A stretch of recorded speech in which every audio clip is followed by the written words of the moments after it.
ขอหยุดพักนะครับจากการเมืองนะครับมาทำพิธี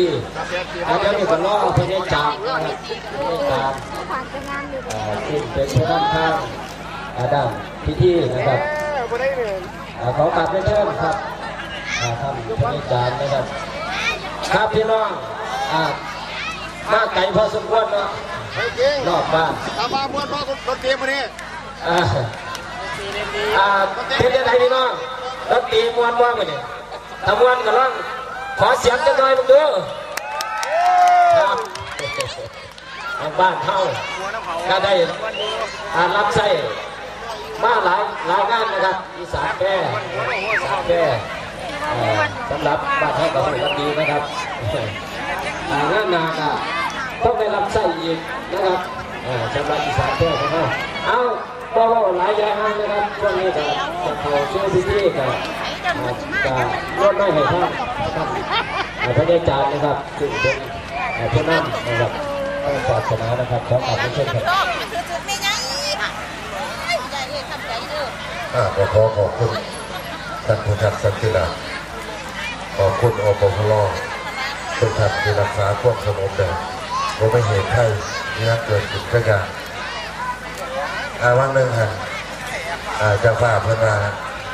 มวนบอลเสียงโต๊ะเปิดสวดแต่ผมมาจังสี่เด้อแนบบางแล้วคนบอฟอนหลายโยคนจังสันบอให้เก็บตาละถึกน้ำเด้อผมมาได้เนี่ยผมมันจะภาพว่า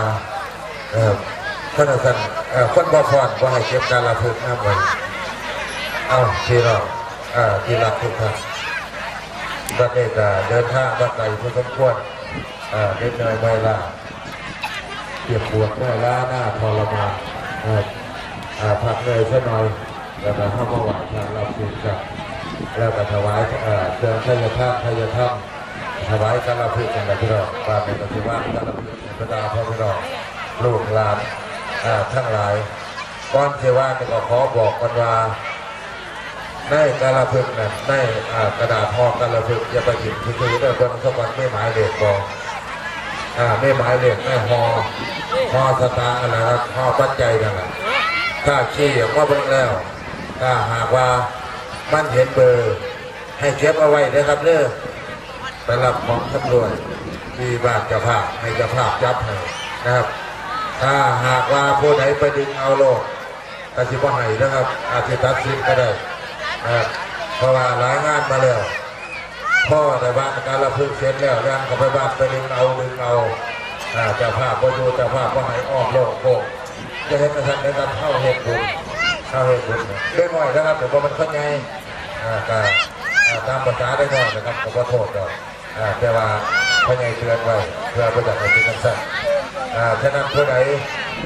เมื่อในนี้ทั้งสลากเงินเด้อเมื่อนี้ผู้ใดเย็บแบบเงินกับเงินผู้ใดเย็บแบบผ่ากับผ่าสลากเงินนี่30 บาท20 บาท50 บาท100 200นะครับผู้ใดดวงดีก็ได้หลาย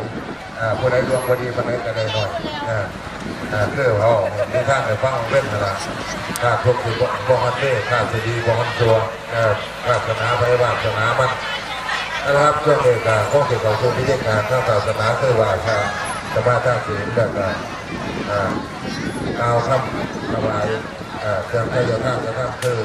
การรับผิดชอบเรื่องที่ท่านพี่น้องเตรียมตัวนั้นให้เรียบร้อยแล้ว